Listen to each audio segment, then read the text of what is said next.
What's going on, Washington fans? The draft is wrapping up, so we have to go ahead and do a recap and check out the picks.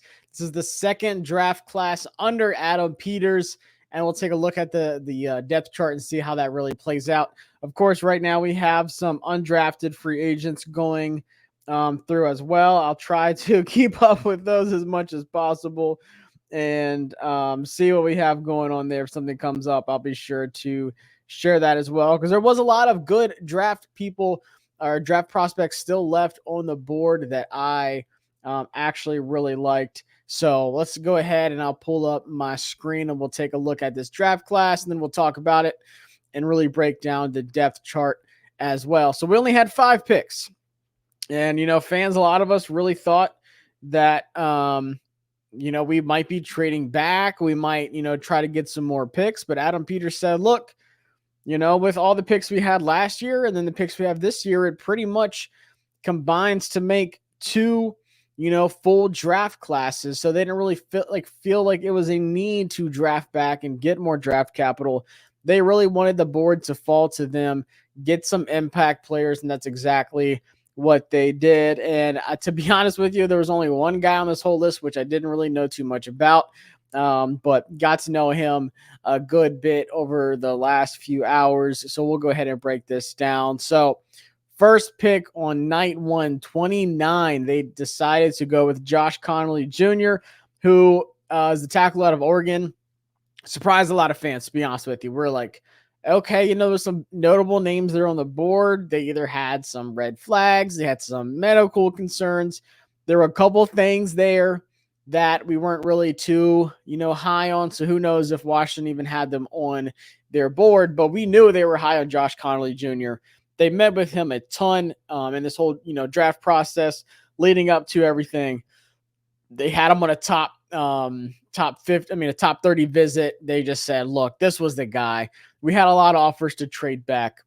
Sounds like the Browns and the Texans both wanted to trade up, and they both wanted to take Josh Connolly Jr. because they both need help at the offensive tackle position, which is crazy because the Texans could have took him and they traded back and didn't end up taking him, but they tried to come back up and get him, and it just didn't work out. So Washington said, look, this is our guy. This is who we wanted the most. We said if he was on our board, he was the highest one, then we wouldn't be trading back. We would be staying where we were. We were going to take our guy, and that's exactly what they did with Josh Connolly Jr. Now, the thing about Josh Connolly Jr. is he is already a really, really good prospect, but there's so much there still to unlock. He's only 21 years old. There's still a lot that you can develop with him, but then also he could have gone back to school. He could have gone back to Oregon for one more year. You see some of these prospects coming out 23, 24 years old. He could have easily gone back to school and said, look, guys, I'm going to come back, get some NIL money. Like, who knows, maybe, get some extra little money and we'll, chase a national championship and I'll just develop here. Whatever. So breaking news, the Washington Commanders are expected to sign Florida State defensive back Fentrell Cypress from Florida State as a UDFA per Ryan Fowler. So we have the first one there. So we'll just keep an eye on these UDFAs as they start trickling in. But he said, look, I'm a younger prospect. I still feel like I can go in the first round. I'm going to declare for the draft, and I'm going to learn from Larry Tunsil. I'm going to learn from these NFL coaches, what's going on K57, and I'm going to develop. So that's exactly what Josh Connolly Jr. Washington is getting a franchise right tackle who's going to be coached up by the NFL. He's going to be, learning from Larry Tunsil along the way. And he's already a really good prospect. He could have been a top 5, top 10 pick in next year's draft class if he decided to go back to school for one more year. But he decided he didn't want to do that. So Washington takes advantage of that. They still have a young, raw prospect who still has, excellent traits, really good movement, probably the most athletic offensive tackle in the draft. Like I said, really good footwork, high relative athletic score. The only thing he needs to work on is his play strength. And that's going to come with the age. As he gets older, as he's in that weight room in Washington, as he's developing, he's going to get that play strength up and turn into a damn good offensive tackle. So I'm really excited to see what Josh Connolly Jr. does. I think that was a home run pick after, the shock wore off because we thought they were going to go one way. This is what you want to do. Laramie Tunsil is really protecting Jaden's, blind side. So he doesn't have to worry about that. So now he has Josh Connolly on that other side really in front of him. He can move around. We've already seen what, what Jaden Daniels can do when people are coming at him, stuff like that. And he's also a really good mobile quarterback. So for those that missed it, UDFA alerts are coming through. So if you see me looking at my phone, that's what it is.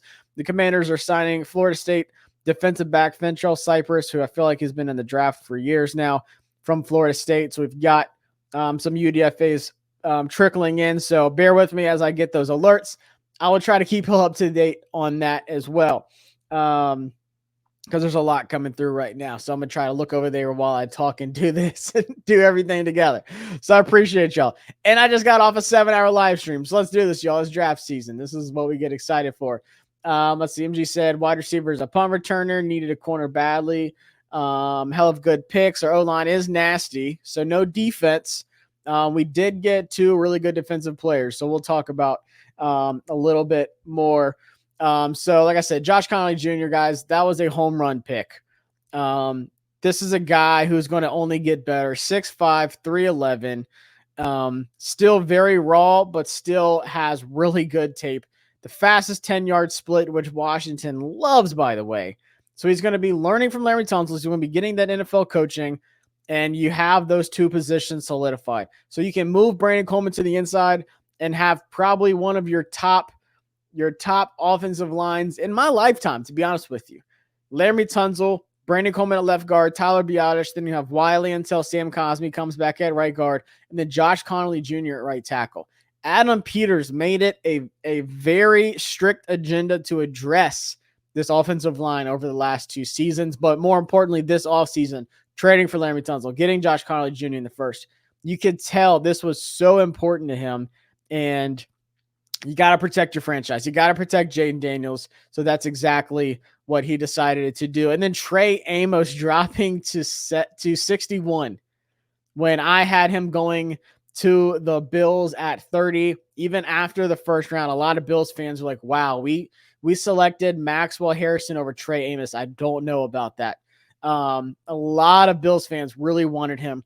To be honest with you, a lot of draft analysts had Trey Amos selected over Maxwell Harrison. So the fact that he fell to 61, I remember in the middle of that second round, I was like, how is Trey Amos still on the board? This is a guy I got to watch, and I talked to him a good bit at the Senior Bowl. 6'1", 195, got a really good lengthy corner. I said, Amos, to be honest with you, man, I was like, you are a Dan Quinn corner all the way. You have the length, you can play zone, you can play man, you're physical, you're feisty, you're reactive. You don't see that much. You don't see a lot of corners that can be, reactive and instinctive in those off coverages. They're playing bail, they're playing soft press, whatever. You don't see that a lot. And they're also really good disciplined man corners where they can press you at the line, they can put hands on you, they can jam you, they can get you really going. This is a starting outside corner we got here at 61 that has the upside to potentially be the best corner in the entire class, depending on how you see Travis Hunter. They said that he's probably going to be a wide receiver and then start learning the defense. But as a pure corner, this might be the best corner in the entire draft class. I think the ceiling, I think everything is there from him. They love this guy. Started out small in Louisiana, small school, then went to Alabama, Roll Tide. I told him I was pissed that he left, but he went to Ole Miss, got even better. And it just seemed like this guy just thrives to improve every single year. I love this pick. Besides Jaden Daniels, and I'll say besides Mikey Sainristil, this is probably my favorite pick in the Adam Peters era. This probably is. It's pretty dang close, to be honest with you. I love this pick. I woke up this morning and I still could not believe that we got Trey Amos at 61. And Adam Peters said in their press conference last night, he was a real option at 29. But they said, hey, look, we wanted to go with Josh Connolly Jr. We knew that was our guy. He was ranked the highest, but they had serious consideration to Trey Amos going there at 29. So I see some Gabe Taylor shout outs in the chat. Like I said, I'm keeping an eye on some undrafted free agent list to see who all we sign. Only one Washington has signed so far is Finchell Cypress from Florida State, the DB. So keeping an eye to see if anyone else goes. Our offensive line depth is absolutely insane. I feel like the idea is a bend don't break defense and emphasis on offensive superiority. Then next year go heavy on D during the draft. I really like how this went. Like Adam Peters said before the draft, they were going to let the board fall to them. They were really going to just take the best players that were on their board. That's exactly what they did. They didn't feel the need. Here we go. Former NC State offensive line Tim McKay, who was projected as a mid-round pick before tearing his pectoral muscle at Pro Day, is signing with the Commanders on a $275,000 deal. So good value there. Somebody that was dealing with an injury, but nonetheless, Washington's adding some more depth to the offensive line room. Tim McKay out of NC State. We got another update on UDFA there. So yeah, back to Trey Amos. Absolutely love this pick. Trey Amos reminds me of Pat Surtain. When I asked him at the Senior Bowl who he really models his game after the most, he said Pat Surtain was one of those guys. Jair Alexander, Pat Surtain is two corners that he really tries to play with. So I'm sure he would love to hear that he reminds you of Pat Surtain. Hendrickson or Zadarius Smith? I think Zadarius Smith is definitely on the table. I'm not ruling it out. I think you still need that one guy that can really just go get to the quarterback. Hendrickson, I still think the Bengals are going to pay him. I'm still not sold that that's a real thing, that Trey Hendrickson would still leave the Bengals. I think that he's still going to get paid. They're going to find a way to get that done. It would be nice, sure. But I think Zadarius Smith is definitely more of that option. They've got a lot of bodies. I'm going to pull up the depth chart here soon. They got a lot of bodies that we'll talk about in that edge room. But first off, two picks. Josh Connolly Jr., Trey Amos, guys who are first-round talents. You got them in the top 61 picks of the draft. Absolutely love it. Jalen Lane. This is someone that not a lot of fans might know about, but there are some, Virginia Tech fans that are Washington fans as well. But getting him in the 4th round, letting him fall. This is a guy that I saw some people have a 3rd-round grade on. They were super high on him. We got so much faster in this draft class. So much faster. This is a guy who can be a true slot threat. I know we drafted Luke McCaffrey. I know he's still developing. He's really only been a wide receiver in his entire career for like 3 years now. 2 in college, and then obviously his rookie season with Washington. But we need somebody who can be that true, legit slot threat. Debo plays primarily outside. I know he can play in the slot as well, but you lost Yami on the outside. You lost Alameda Zacchaeus, who played a lot in the slot.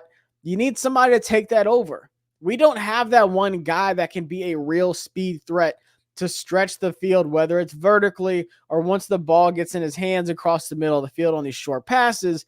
That is what Jalen Lane is going to do for you. And by the way, he's probably your week 1 starter on punt returns and kick returns as well. This guy is just a weapon.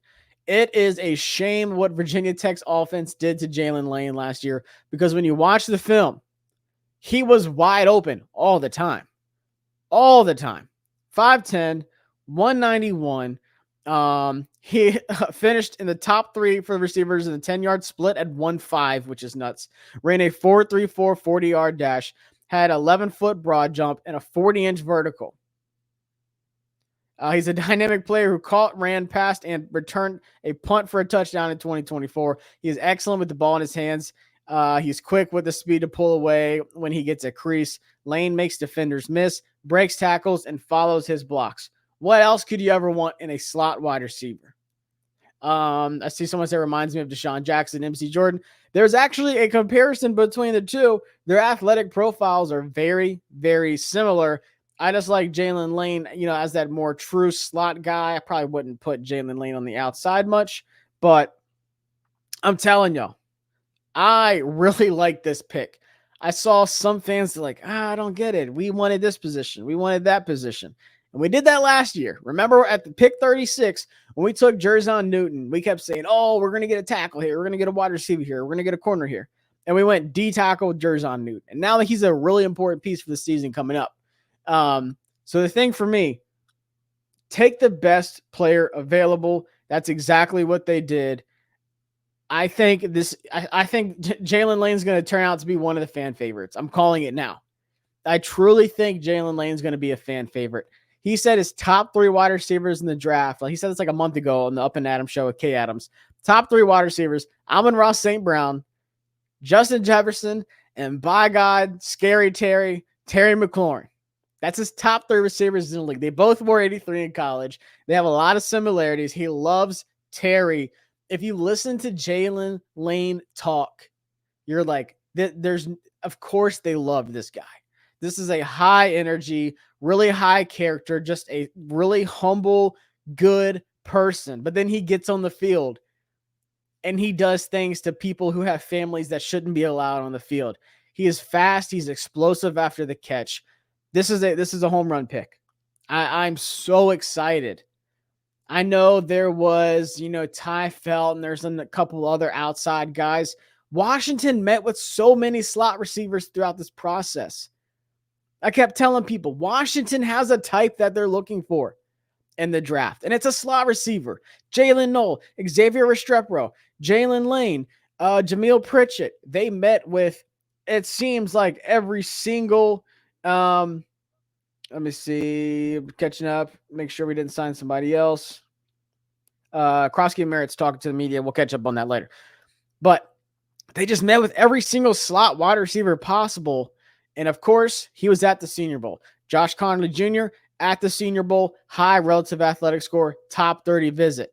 Trey Amos, super high relative athletic score at the Senior Bowl, competing. He even got hurt and came back and competed again in practice. Jalen Lane, Senior Bowl guy, high relative athletic score. They have a type of person. They want competitive people. They want damn good people in the locker room, and they want some real athletes. Because you know what? If there's one thing that does translate to the NFL, it's athleticism. We can clean up fumbles. We can clean up like your strength. We can clean up a couple of things, your footwork. We can work on that. But one thing I can't do is just make you some God-given athlete all of a sudden. I can't just remake you as a person. We can't do that. So they're getting athletes and they're getting some really good people who can produce. To be honest with you, I think everyone on this list, maybe they won't all start like right away, but I think a lot of them are going to put up some big numbers and they're going to have some big contributions. So I definitely think the Jalen Lane one was a home run pick, Mike. I love this one. Can't stress it enough. I said back, beginning of the month, I said, just going back and looking over wide receivers, I just could not get off of Jalen Lane. I tweeted it out. I said, one guy I think just fits so well with this offense is Jalen Lane. The quick passing concepts. There's so many plays where he's taking these quick slants across the middle and he's finding that open lane. He's getting bad angles on defenders and just making them look silly. I'm like, man, this is a guy that would thrive in a Cliff Kingsbury type defense. And here we go. He's on the team now. Now, I will say one guy I didn't watch a lot of this draft process until very recently. I didn't know much about him. Kane Medrano. And I want to talk about this guy because this is an interesting one. Make sure we ain't got no more. There's been a lot of signings come in. Let's see. Bills, Steelers, Rams. Cool. I think we're Gucci. I think we're good. We've only signed 2 undrafted free agents so far. But with Kane, this is another freak athlete. This is a guy ran the fastest 40-yard dash at the combine out of all the linebackers. Ran a 4.46. He really does remind me of a Drew Tranquill type of prospect. Couple things with him. Obviously, UCLA guy. They were at the pro day. Adam Peters is a UCLA guy. He loves UCLA. That's where he went to school. Former linebacker coach at UCLA was Ken Norton Jr., who is our linebacker coach now. You know, he was here last year and he's here this year, obviously. But before that, he was with Kane Madrano at UCLA as his linebacker coach. Sideline to sideline run defender. Really good in coverage from what I saw. Long arms, and he is a special teams demon. Special teams demon. I saw like 3 or 4 special teams plays where he's either forcing a turnover or he's recovering a turnover on a punt or a kick return. He flies down the field, and I know he had he had a high missed tackle rate, but he also had a ton of tackles. Slips, blocks, made 11 tackles for loss in 2024. 6 passes defended in 2024.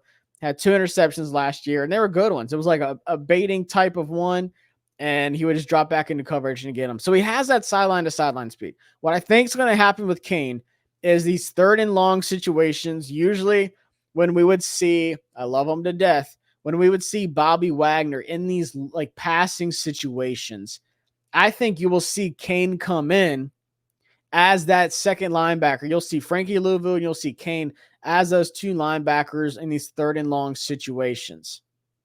Like I said, he can cover these linebackers. He can cover wide receivers because he's smaller and he's fast. So I think these obvious passing down situations, he's going to be your guy. Your sub packages, this is your athlete right here. So that's fine with me. You got him in the 6th round, kind of like Dom Hampton a little bit. Dom Hampton's a kind of the opposite though.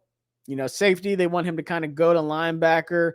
Kane played wide receiver to start out at UCLA and then changed to linebacker. So he has the good hands. He has the good instincts.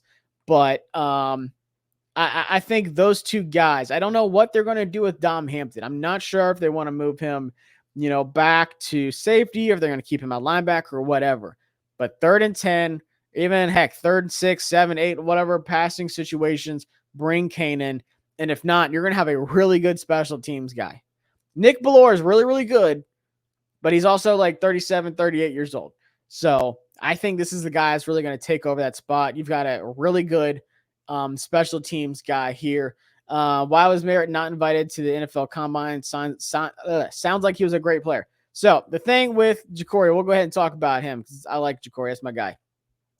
I'm going to talk to him here in a second. So college kind of screwed him over. The NCAA really screwed him over. You kind of see it here. 5'11", 204. Krosky Merritt appeared in 1 game before the NCAA ruled that he was ineligible last season, and he didn't get invited to the Combine. So like I said, for the NCAA, for everything they do, they screw this guy over. Literally after 1 game said, oh, sorry, by the way, you're not eligible to play this season. Sorry, hate to tell you. And then he just stayed on the team as like a practice squad guy, essentially, even though he couldn't do anything. So he is working his ass off. He's grinding behind the scenes. He also gets a late invite to the East-West Shrine Bowl game, which is, you know, just like, you know, the Senior Bowl. He gets an invite, a late invite to the East-West Shrine Bowl, tears it up in the game. I highly recommend go watch that game. He put on a lot of moves. He showed his footwork. He showed his vision. He does a lot of really good things. And he ended up being the MVP of the game. He ended up being the best player. Didn't play but 1 game. He played the first game of the season, couldn't play the rest of the season, got a late invite to this All-Star game, worked his ass off, went to the game, and impressed so many scouts and ended up being the MVP. I love this story because he took something so negative. Can you imagine going into your final season in college? You play 1 game, and he looked really good that game. And then they just say, hey, man, we're pulling the plug. Your career is over. Your career is done. You're not playing anymore. Can you imagine? Part of me would have just been like, I'm done. Like, I don't know if I'm getting drafted now. I don't know what this does for me. I don't know. But he said, no, I'm going to be a practice squad guy. I'm going to keep training. I'm going to keep helping the team. I'm going to do everything I can. We brought him in for a top 30 visit. I promise you, I can't wait to hear Adam Peters talk about him. I know Adam Peters loves this guy. He competes his ass off. Like I said, he's working behind the scenes. He's so good. What I really like, when I watched that East-West Shrine Bowl, I didn't know anything about him. And then I see him making impressive cuts. I see him doing some spin moves. I see him just doing, showing his vision, good, contact balance. I'm like, man, this guy's got something. I'll have to go back, to watch his first game and go back to the New Mexico tape in 2023. But I challenge y'all, go watch that East-West Shrine Bowl replay and just see what he did. Like I guess against guys he never even practiced with, really. He just showed up and said, hey, I'm going to be MVP, by the way. So I love this pick. You can't just look up stats on him last year because, like I said, you'll see one game because college didn't let him play, which sucks. And it says Krosky Merritt appeared in one game before the NCAA ruled that he was ineligible last season. He didn't get an invite to the combine, but he rushed for 1,190 yards for New Mexico in 2023, and his pro day numbers are excellent. He presses the line of scrimmage, makes late cuts, and sifts through traffic between the tackles. He sticks his foot in the ground, accelerates through the line of scrimmage when he gets a seam to Krosky Merritt, makes defenders miss without losing a lot of momentum, and is a threat to pull away, something we don't have. He spins out of tackles, but he can also lower his shoulder and deliver a blow on contact. Absolutely can. Krosky Merritt has never caught more than 13 passes in a season, but he tracks the ball well on wheel routes and is dangerous after the catch. That's a lot of things that we are missing in the backfield. I want to say a younger guy. He is like 24, but still younger compared to what we have, with Austin Eckler. Who knows what's going to happen with him, but still, we needed some fresh legs in there. And if you think about it, he's got extremely fresh legs because he didn't play last season but one game and then the All-Star game. What I think is really missing in this running back room is, that after the catch ability, someone that's a real, receiving threat, but then also someone who can mix it up. It's not just like, hey, Ja'Cory, run it down that A gap and you're going to get like a 3-yard gain kind of thing, like what we get with B-Rob after his injury.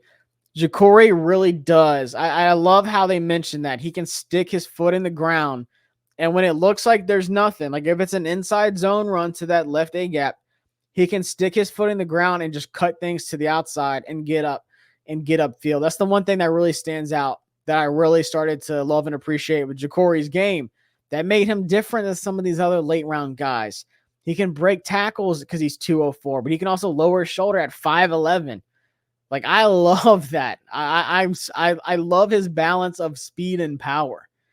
I think, and it's funny because just listening to the draft on TV when we picked him, everyone, Field Yates, Mel Kiper, everyone was like, watch out for this guy. Louis Riddick said this guy will, in fact, demand snaps at Washington because of how good he's going to be.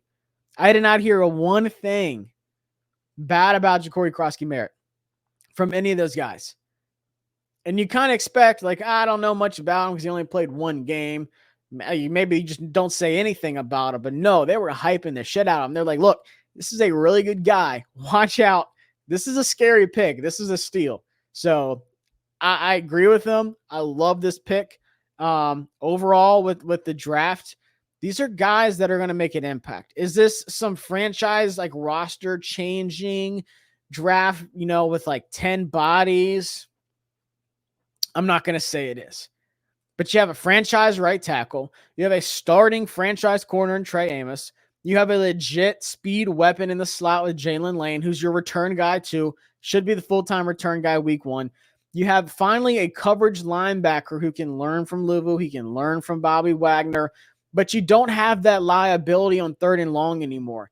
I love Luvu. He missed some interceptions last year. He dropped about 3 or 4 of them.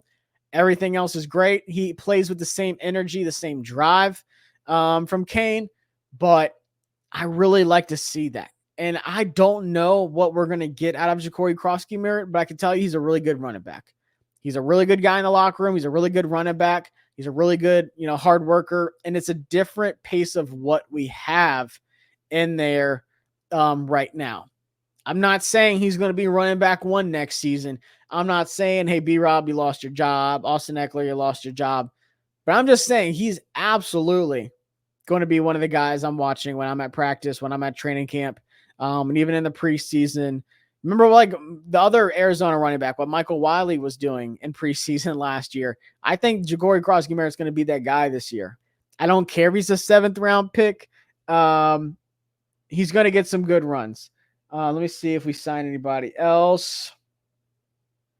I don't see anything.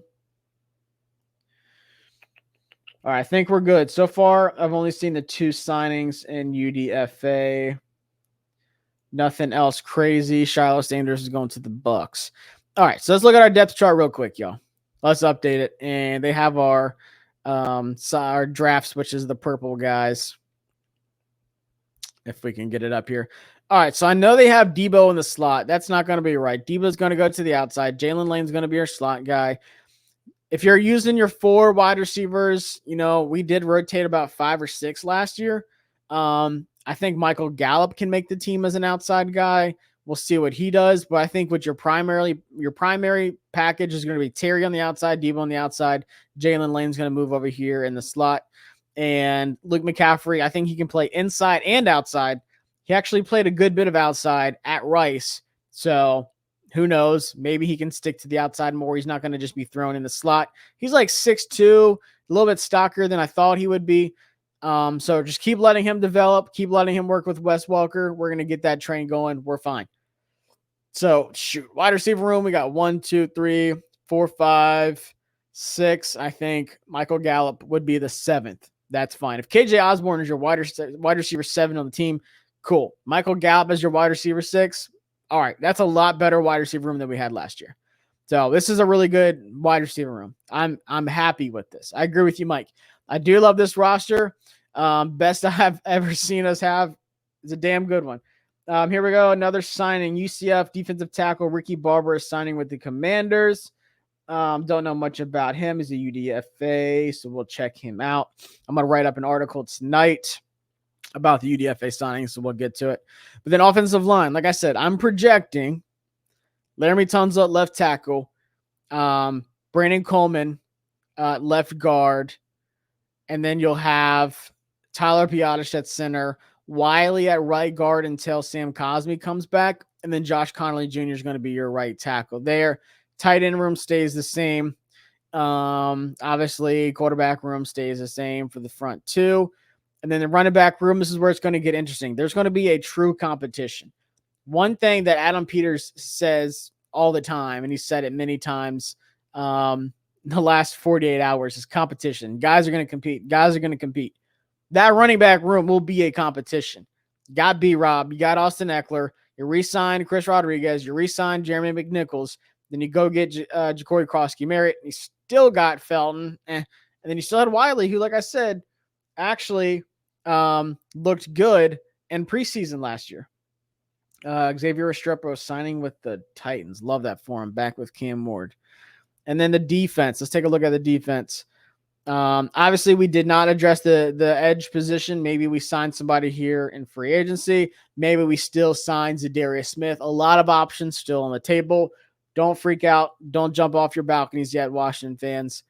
Who knows what's going to happen with that spot. But they did add Dietrich Wise, who is a major upgrade in the run game compared to Fowler. Major upgrade in the run game. Drastically different players when you're stopping the run, setting the edge there between Dietrich Wise and what we have with Dante Fowler. So you have him. You add Javon Kinlaw to beef up to the inside. Love that move. I think fans are going to actually be really excited about Kinlaw. I know a lot of fans didn't like that contract, but I think Kinlaw will end up being a fan favorite. He's such a cool guy, DC guy as well. And then, of course, Dron Payne, Dorrance Armstrong.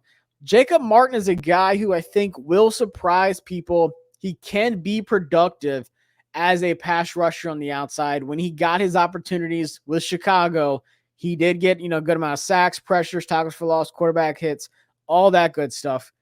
I think we'll see a good rotation of Martin coming in. Once again, let him pin his ears back and go get the quarterback on those obvious passing downs, and then let guys drop into coverage. Let the quarterbacks hold the ball a long time, get turnovers, get sacks, get them off the field. Damaris Oliver, where do I have Brandon Coleman lining up? Got to see it play out. in free agency. But I think Coleman, exactly, Mike. I think he's going to be your left guard. I really like the upside with Coleman at left guard. But then once again, we have depth on the line. Talk about Jerzon Newton, that surprise pick last year, has a major impact on the team this year. Eddie Goldman, not sure what to expect with him. He's a little bit older, took some time off, came back, took some time off, came back. At least he can stop running the inside. Clelin Ferrell has to stay healthy. Javonte Jean-Baptiste, write it down, will have a jump in his season this year. I like him. 7th round pick last year. I do like Andre Jones Jr. as a depth guy too. They also like Jalen Holmes. There's a lot of bodies. That's the thing. They have a lot of bodies in this room. They have 8 edge rushers. 8. And let's see, 3 of them were added this offseason, and then 2 D tackles were added. So they do have a lot of bodies. They'll let things play out. Zadarius Smith is kind of on the back burner, waiting to see what happens. Linebackers, obviously Frankie Louvu, Bobby Wagner, but then you add Kane Medrano. Like I said, he's kind of our Drew Tranquill type of sub package linebacker who's going to be in these obvious passing downs, 3rd and longs, go be that coverage guy.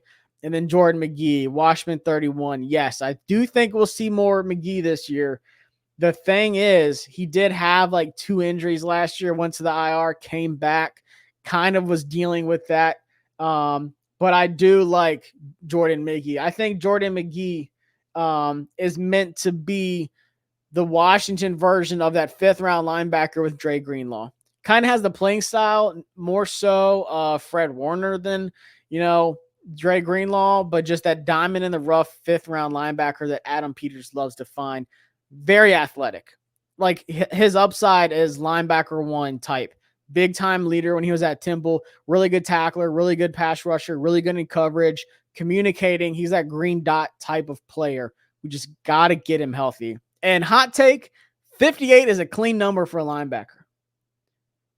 58 is a really clean number. I like it. So, yeah, you look good, you play good, but he's got to get healthy this season coming up, and I am expecting him to do so. So I do have high hopes. And then, like I said, Kane Medrano, for me, is kind of taking over that Mikael Williams role that we lost in free agency, or we just didn't re-sign him. But special teams guy, sub-package linebacker. And then Dom Hampton, I don't know what they're going to do with him. I got to see what they're going to do in camp. Do you stick him at linebacker, because that's where he trained at all season, or do you try to send him back to safety? Because the safety room's a little iffy still.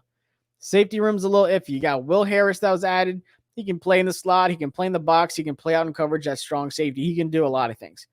I really like him. 58 is clean, and it's Wilbur Marshall. 58 is, I don't know. That McGee jersey looks so good. That has nothing to do with his playing style, but I just wanted to put that out there. I really like it. But I'm telling y'all, the safety room does concern me. One guy I can't wait to see next year, Tyler Owens. Perfect 10 on the relative athletic score. Highest all-time out of any safety in the draft. Just a big time athlete. Yeah, Dom Hampton is a linebacker. And yeah, they got him listed here. And if you watch those videos of like Bobby Wagner when he's on the sidelines and stuff, especially the Bucs game, he's talking to Dom Hampton. He's been coaching him up. He was like a big time mentor for Dom Hampton last season. And Bobby Wagner actually gave him that fumble ball that he got at the Bucs game in the playoffs, which I thought was cool. But I don't know what they're going to do. I don't know if they're going to try to send him back to safety or if they're just going to keep him there at linebacker. We'll see. But yeah, the safety room does concern me. I like Quan Martin. Came out today. He said that he had surgery. He separated both shoulders during week 3. He separated the first one in week 3 and then separated the other shoulder later on in the season and played through that the whole season, which is nuts. He played through 2 separated shoulders. Both of them are separated. And he finally had surgery this offseason, so he'll be ready to go. He'll be fine. But still, how do you play through 2? My shoulders are terrible. I'm not going to lie to you. I played baseball. I'd be at the gym lifting stuff like that. My shoulders are terrible. I used to have to sleep like this. Playing through two separated shoulders for the whole season and the playoffs, and you have that pick against the Lions. I do like Quan. I like Quan. And like I said, I like Will Harris. But if you're running these 3 safety packages, Yeah, Jeremy Reeves and Percy Butler. I don't know how I feel about that. I love Revo. I love him on special teams. I'm not that comfortable with Percy Butler and Reeves as that third safety when it comes down to it, like cover three, any kind of three safeties. But I think Tyler Owens is a guy I really like. He's so athletic. He hits hard. I can't wait to see his growth. Think Amos will start by week 1 at left corner and Mikey at nickel. Definitely. Mikey's going to go into the slot. So that's what I was going to hit on next. I think, Marshawn Lattimore, I think a full off season, he's going to be able to rest up. He's going to really, get comfortable with the defense. This is a big year for Marshawn Lattimore. Still have him under contract for this year and next year. 18 mil this year, 18.5 mil next year. Still a really good contract, very favorable. Traded some draft capital for him. But let him get his legs up under him. Let Marshawn get healthy this season because he really couldn't last year. Try to get healthy, came back. You're playing A.J. Brown. You're out. You're trying to get healthy. You got to go against Mike Evans. Like, it was not a good start for him to really get going. So I think an offseason with him will really help. But so I think those are your two outside guys, Marshawn Lattimore and Trey Amos on the outside. Mikey's going to go back into his natural slot position where he played his career at Michigan. He's going to thrive there. I can't wait to see him. He's going to be closer to the line of scrimmage where he likes to be. He likes to get in the backfield, get these tackles, likes to just stuff things at the line of scrimmage, but then also drop into coverage with these guys and be instinctive and be reactive. I could not tell you how impressed I was with how he played on the outside. I did not expect that at all. Blew me away how well he played on the outside. For a guy his size, did not expect that at all. So big ups to him. But then you get the depth. You bring back Noah Igbenogany. Make sure we didn't sign somebody. And then you sign Jonathan Jones. He can play inside. He can play outside. I feel like I like him on the outside more. But say something happens to Marshawn. You got that covered. Jonathan Jones can play outside. Or you can put him on the inside and let Mikey go to the outside. So you finally have depth in the corner position. And you have really good starters too, which is something I've never seen us have since the early days, since like Champ Bailey. So guys, I can't stress enough how different this team really looks. And I know we didn't have a lot of picks, but you got to think about, we traded picks for Laramie Tunsil, franchise left tackle. You traded picks for Deebo Samuel, 5th round pick. You traded some picks, that you flipped with Jahan Dotson and stuff for Marshawn Lattimore. And you got to hope that pans out this season. So essentially the draft this year, we got Marshawn Lattimore, Laramie Tunsil, Deebo, Josh Connolly Jr., Trey Amos. Then who was after that? Jalen Lane, Kane Madrano, and then ended it on Ja'Cory Krosky-Merritt. So that is essentially your draft class. It wasn't just 5 picks. We also traded some for some big-time players that never are available, by the way. How hard is it to get a Deebo? How hard is it to get a Laramie Tunsil? How shocked were you when that trade went down? I'll tell you what, I didn't see it coming. So that's our picks, guys. 5 picks. They weren't a lot, but I'm telling y'all they will be impactful. They're big-time athletes. These are guys who are going to get a lot of time next year. Majority of those guys will start. Ja'Cory Krosky-Merritt's going to compete for a lot of snaps. He's at least a good change of pace back, him and B-Rob. And then Kane, like I said, he's going to rotate in. I think he starts on special teams right away. And he's reunited with Ken Norton Jr., his linebacker coach. So he has that going for him. I really like this class. For a few amount of picks, I didn't think I would like it. Because if you'd have told me we would have had 5 picks, I'd be like, damn. But guys, we got Josh Connolly Jr. I love Josh Connolly Jr. Trey Amos, Jalen Lane, Kane Madrano, Ja'Cory Krosky-Merritt. Can't wait, guys. So, all right, that's what we got. That's our depth chart. Appreciate everyone who tuned in to the stream. I'm going to keep an eye on these undrafted free agents that we're getting, see who we can have here. I'll drop a video on my YouTube channel, and I got some articles coming up as well in Commander's Wire. So check that out. Follow me on Twitter or X, whatever you call it, @Josh Taylor FB for more stuff But I appreciate y'all stopping by, and I'll see y'all next time. Peace.